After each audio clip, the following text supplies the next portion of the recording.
Nagtugma na ang MPL Cinematic Universe dahil ang AP Bren naglabas na rin ng roster para sa Season 16. You know what time it is?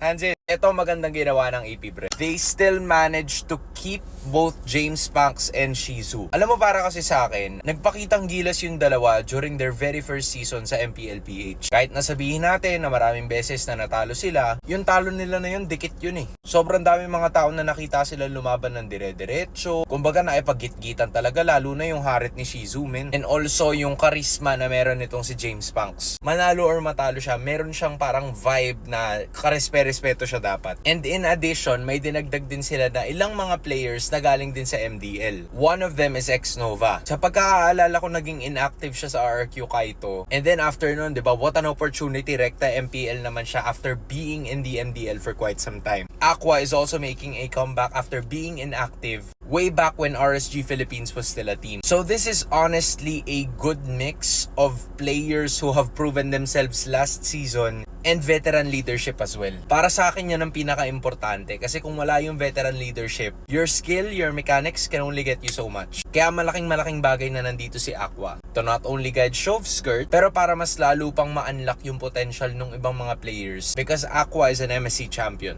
also an MPL champion, and he's gonna try to input the winning culture into these two young men.